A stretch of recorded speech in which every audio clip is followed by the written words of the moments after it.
Shalom, selamat datang di Belajar Alkitab Online. Senang sekali kamu bisa bergabung untuk mendalami firman Tuhan, khususnya Matius pasal ke-9. Jangan lupa untuk berbagi pendapat atau pertanyaan di kolom komentar supaya kita bisa belajar bersama dan saling memberkati. Di pembahasan kali ini, kita akan melihat bagaimana Yesus menunjukkan kuasa-Nya yang luar biasa melalui penyembuhan dan pengampunan dosa. Pastikan kamu simak sampai akhir karena ada kesimpulan yang mendalam dan ajakan untuk terus bertumbuh dalam iman. Matius pasal 9 dimulai dengan sebuah momen yang penuh keajaiban. Yesus kembali ke kampung halamannya dan bertemu dengan seorang pria lumpuh yang dibawa oleh beberapa temannya. Mereka menunjukkan iman yang kuat, membawa sahabat mereka kepada Yesus dengan harapan besar akan kesembuhan. Yesus melihat iman mereka dan berkata kepada orang lumpuh itu, "Percayalah, anakku, dosamu sudah diampuni." Matius pasal 9 ayat 2. Kata-kata Yesus ini mengagetkan banyak orang yang mendengar. Mereka bertanya-tanya, mengapa Yesus lebih dahulu mengampuni dosa daripada langsung menyembuhkan? Hal ini menegaskan bahwa masalah paling mendasar manusia bukan hanya fisik, tetapi dosa yang memisahkan manusia dari Allah. Pengampunan dosa adalah kunci utama menuju kehidupan yang penuh pemulihan dan sukacita sejati. Namun, perkataan Yesus ini menimbulkan kontroversi. Beberapa ahli Taurat mulai berpikir, siapakah orang ini sampai-sampai ia berkata seperti itu? Ia menghujat Allah. Matius pasal 9 ayat 3. Mereka tidak dapat menerima klaim Yesus yang mengampuni dosa karena menganggap itu hak prerogatif Allah saja. Meski demikian, Yesus tahu apa yang tersembunyi di hati mereka. Untuk membuktikan kuasa-Nya, Yesus berkata kepada orang lumpuh itu, "Bangunlah, angkatlah tempat tidurmu dan pulanglah ke rumahmu." Matius pasal 9 ayat 6. Tanpa ragu, orang itu segera bangkit dan pergi dengan membawa tempat tidurnya. Melihat hal itu, orang banyak pun takjub dan memuliakan Allah yang telah memberikan kuasa yang begitu besar kepada manusia. Kisah ini mengajarkan kita bahwa iman adalah kunci utama untuk menerima mukjizat dari Tuhan. Yesus juga mengingatkan bahwa pengampunan dosa jauh lebih penting daripada kesembuhan jasmani karena membawa kita pada kehidupan kekal. Dari sini kita mulai melihat bagaimana Yesus bukan hanya membawa kesembuhan fisik, tapi yang lebih penting, membawa harapan dan keselamatan bagi setiap orang yang percaya. Setelah menyembuhkan orang lumpuh itu, Yesus melanjutkan perjalanannya dan bertemu dengan seorang perempuan yang telah menderita pendarahan selama 12 tahun.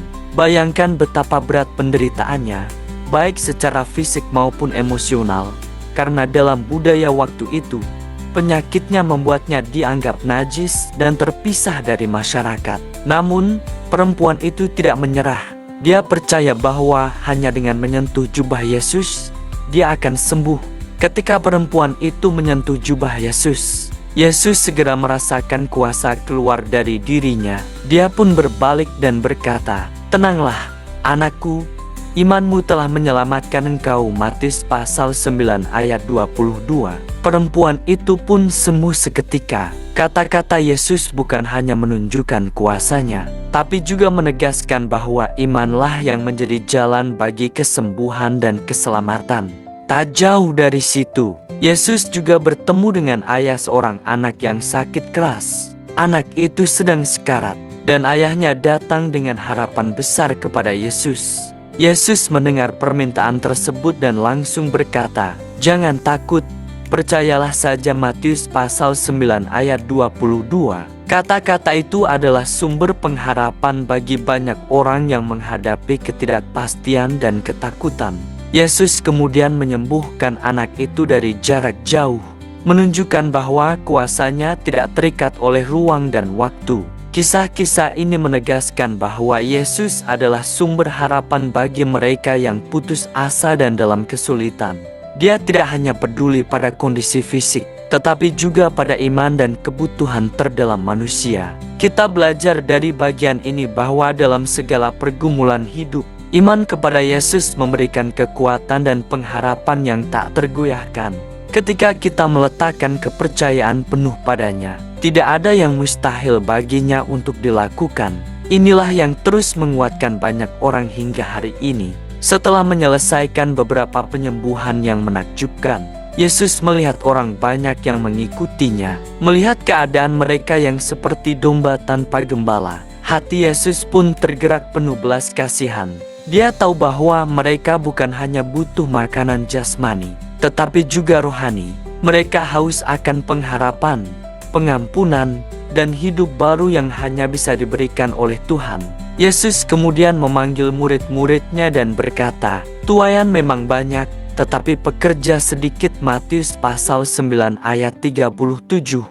Ungkapan ini menunjukkan kebutuhan mendesak akan lebih banyak orang yang mau ikut menjadi bagian dalam pekerjaan Allah, membagikan kabar baik dan melayani orang lain dengan kasih.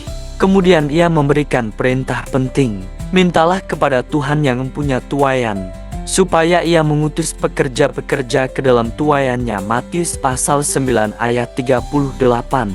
Ini adalah ajakan untuk tidak hanya melihat masalah di sekitar kita, tapi juga berdoa dan bertindak agar semakin banyak yang terlibat dalam membawa terang dan kehidupan.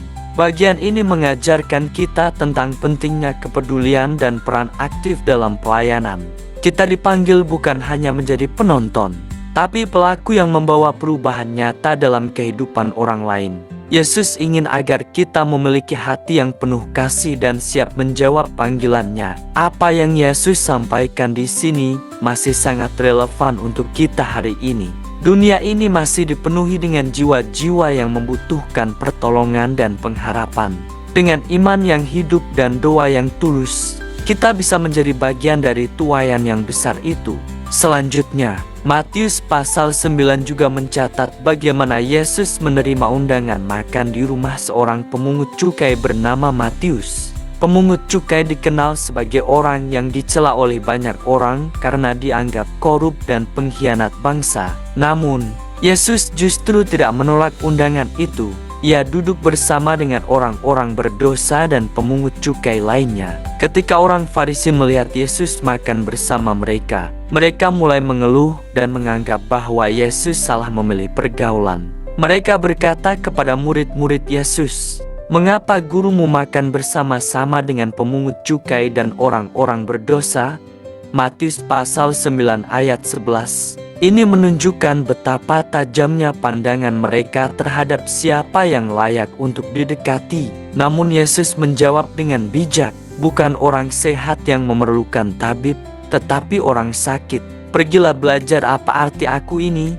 Aku datang bukan untuk memanggil orang benar, melainkan orang berdosa." Matius pasal 9 ayat 12-13. Jawaban ini jelas menunjukkan misi Yesus yang sejati, membawa pertobatan dan harapan bagi mereka yang tersesat dan terluka. Kisah ini mengingatkan kita bahwa kasih Tuhan tidak terbatas pada orang-orang yang dianggap sempurna atau suci oleh dunia. Yesus membuka pintu pengampunan bagi setiap orang yang mau datang kepadanya dengan hati yang rendah dan penuh kerinduan akan perubahan. Lewat cerita ini, kita diajak untuk meneladani sikap Yesus yang inklusif dan penuh belas kasihan. Jangan pernah menghakimi orang lain berdasarkan status sosial atau masa lalunya. Setiap orang berharga di mata Tuhan dan berhak menerima kasih serta kesempatan untuk berubah.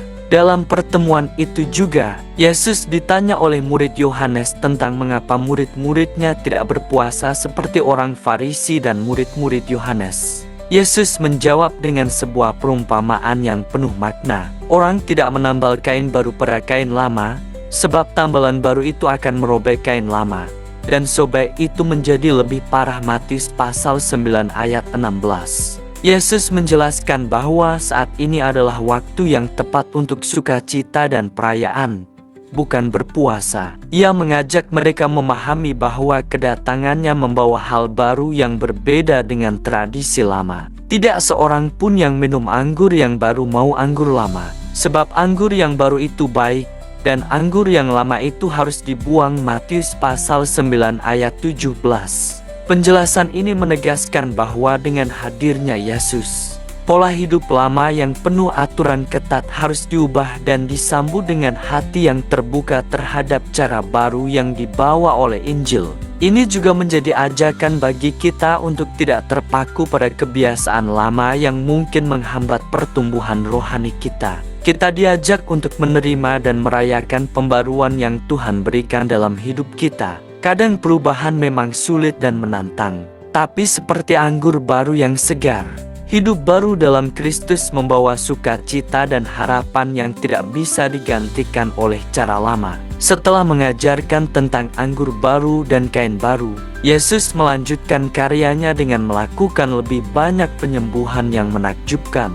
Dia menyembuhkan 2 orang buta yang mengikutinya dan memohon belas kasihannya. Yesus menyentuh mata mereka dan berkata, "Percayalah, kamu sembuh." Matius pasal 9 ayat 29.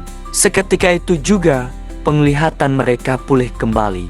Kisah ini memperlihatkan bagaimana Yesus tidak hanya peduli pada kesembuhan jasmani, tapi juga pada iman yang menjadi dasar dari segala mujizat.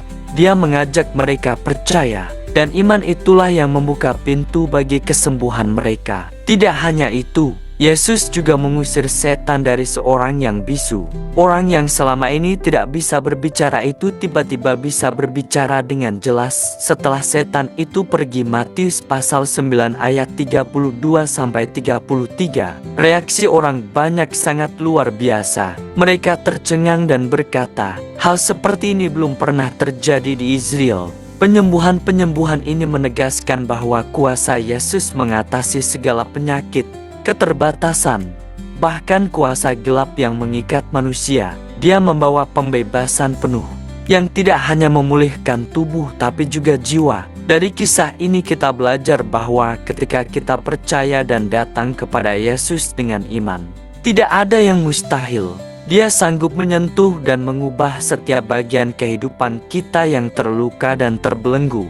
Melihat semua mujizat dan penyembuhan yang Yesus lakukan, banyak orang semakin percaya dan mengikutinya. Namun, di tengah itu juga muncul penentangan dan keraguan dari para pemimpin agama. Mereka mulai mempertanyakan otoritas Yesus dan menyusun rencana untuk menjatuhkannya. Hal ini menunjukkan bahwa saat seseorang membawa perubahan besar dan terang ke dalam dunia yang gelap, tidak semua orang akan menerimanya dengan baik. Yesus tetap teguh dan melanjutkan pelayanannya dengan kasih yang tak tergoyahkan. Ia tahu bahwa misinya bukan hanya menyembuhkan tubuh manusia, tetapi juga menyelamatkan jiwa mereka. Dalam perjalanannya, Yesus mengajak murid-muridnya untuk ikut serta dalam pekerjaan yang besar ini, mengajarkan mereka tentang pentingnya iman, belas kasihan, dan pengorbanan.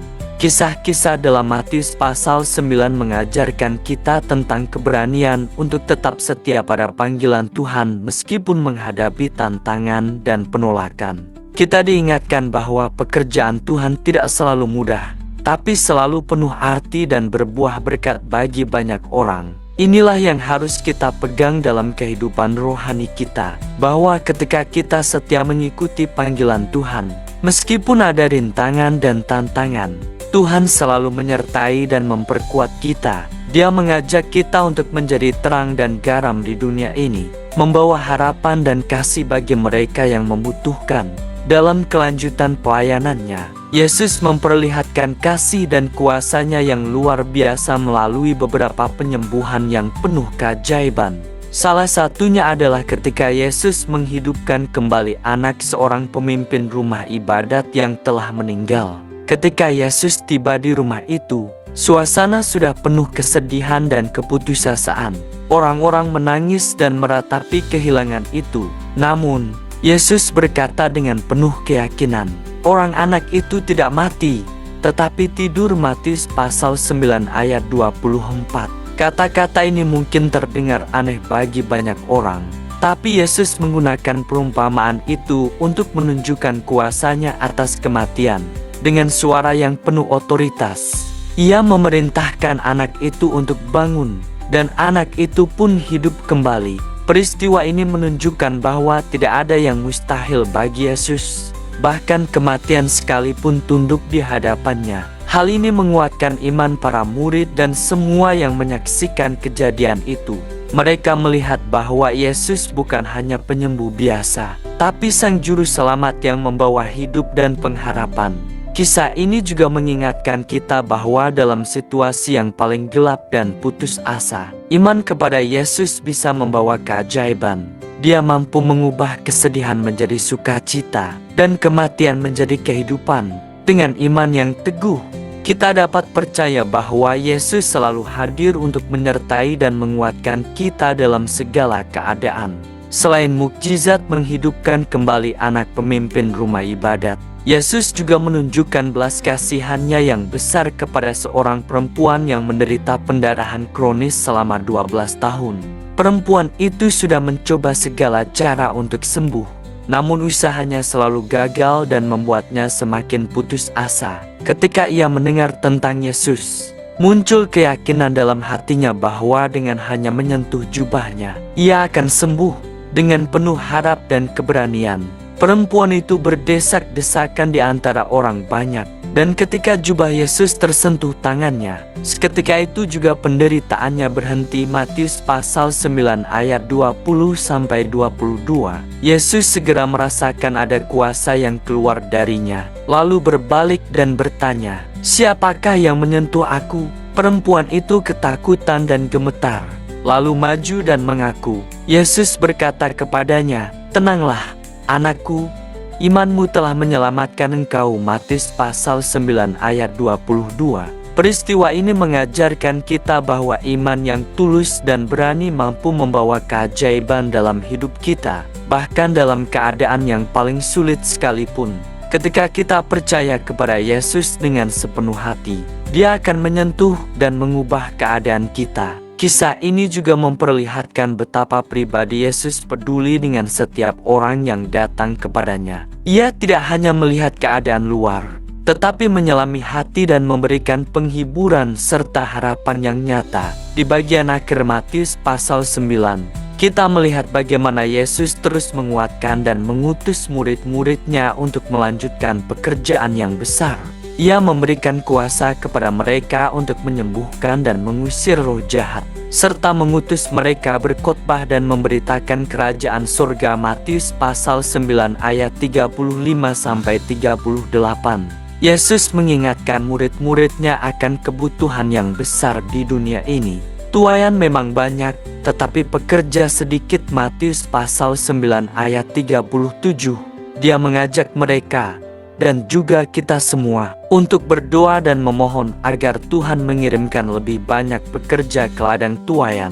Pembelajaran dari seluruh pasal ini sangat jelas. Yesus adalah sumber kuasa, pengampunan, dan hidup baru. Ia menunjukkan bahwa iman yang tulus membuka pintu mujizat, dan kasih-Nya melampaui segala batas. Dari penyembuhan orang lumpuh, perempuan yang sakit, hingga menghidupkan kembali anak yang mati. Semuanya menunjukkan betapa besar kuasa Allah yang bekerja melalui Yesus. Sekarang giliran kita untuk mengambil bagian dalam ladang tuaian ini. Mari kita membuka hati, memperdalam iman, dan menjadi saksi kasih Kristus dalam kehidupan sehari-hari. Bagaimana menurutmu? Bagian mana dari Matius pasal 9 yang paling menyentuh hatimu? Tulis pendapat dan pertanyaanmu di kolom komentar, supaya kita bisa berdiskusi dan saling memperkuat dalam perjalanan iman ini. Terima kasih sudah mengikuti pembahasan ini sampai akhir. Jangan lupa untuk like dan subscribe, agar kamu tidak ketinggalan pembahasan Alkitab lainnya yang akan terus kami hadirkan. Sampai jumpa di pembahasan berikutnya.